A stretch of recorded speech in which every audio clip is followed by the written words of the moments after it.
தனியார் சிட்டு நிறுவனம் ஒரு கிளைண்ட்டுக்கு பார்த்தீங்கன்னா வந்து செக் பவுன்ஸ் கேஸ், அதாவது 138 படி நோட்டீஸ் வந்து லீகல் நோட்டீஸ் அமைச்சிருக்காங்க. அதாவது எங்ககிட்ட வந்து நீங்க சிட் அமௌண்ட் வாங்கியிருக்கீங்க. ஸோ அந்த சிட்டில் உங்களுக்கு பிரைஸ் அமௌண்ட் ஒரு 3 lakhs ரூபி விழுந்திருக்கு. ஸோ அதை நீங்க ரிசீவ் பண்ணிட்டீங்க.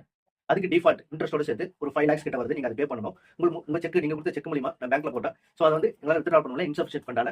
ஸோ அது வந்து ரிட்டர்ன் வந்துருச்சு. ஸோ அதனால உங்களுக்கு செக் பவுன்ஸ் நோட்டீஸ் அனுப்புறேன் அப்படின்னு சொல்லிட்டு ஒரு 138 நெகோஷியபிள் இன்ஸ்ட்ருமென்ட் ஆக்ட் மூலியமா வந்து 138 நோட்டீஸ் வந்து அனுப்பியிருக்காங்க. ஸோ அந்த சீட்டு பார்த்தீங்கன்னா உண்மையில அந்த கஸ்டமர் வந்து சீட்டுக்கு வந்து சப்ஸ்கிரிப்ஷன் கொடுத்துருக்காரு. EMI 2 months 3 months கட்டியிருக்காரு. பட் அந்த கம்பெனி வந்து மூடப்பட்டிருக்கு. மூடிட்டு அதுக்கு பிறகு பார்த்தீங்கன்னா ஒரு இவங்க சொல்ற மாதிரி பிரைஸ் அமௌண்ட் அதெல்லாம் வந்து எதுவுமே நடத்தல, ரெஜிஸ்ட்ரேஷன் பண்ணல. ஸோ இதெல்லாம் எதுவுமே பண்ணாம ஒரு செக் பவுன்ஸ் கேஸ் உங்களுக்கு அகைன்ஸ்டா வந்து ஃபைல் பண்ணியிருந்தாங்க.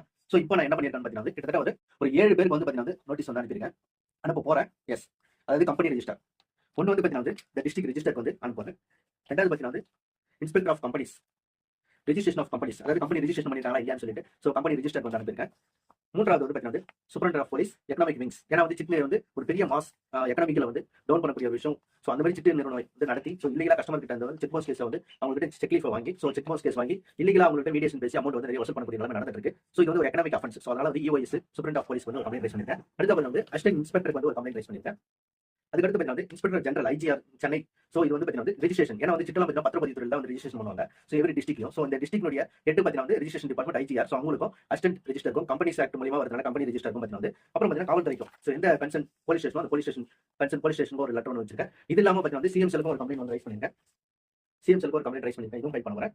அதுக்கடுத்து பார்த்தீங்கன்னா RTI மூலியமா பார்த்தீங்கன்னா பப்ளிக் இன்ஃபர்மேஷன் வந்து கேட்டிருக்கேன். ஸோ RTI மூலியமாக இந்த ரெஜிஸ்ட்ரேஷன் கம்பெனி வந்து உண்மையிலேயே இருக்கா, சிட்டு வந்து நடத்திருக்காங்களா, எந்த டேட் எந்த மந்த்ல நடத்திருக்காங்க அப்படின்ற தகவலையும் வந்து கேட்டிருக்கேன். ஸோ இப்படி உங்களால வந்து இல்லீகலா ஒரு செக் பவுன்ஸ் கேஸ் அனுப்பி அது மூலியமா உங்ககிட்ட பணம் வசூல் பண்ணணும் அப்படின்னு சொல்லிட்டு நிறுவனங்கள் வந்து உங்களை த்ரெட்டன் பண்ண நினைச்சு அப்படின்னா இந்த மாதிரியான முறையில் வந்து பார்த்தீங்கன்னா வந்து லீகல் ஸ்டெப்ஸ் வந்து எடுக்க முடியும். அதுக்கு நீங்க ஒரு நியரஸ்ட்ல உள்ள ஒரு அட்வொகேட் நீங்க அப்ரோச் பண்ணுங்க. நன்றி.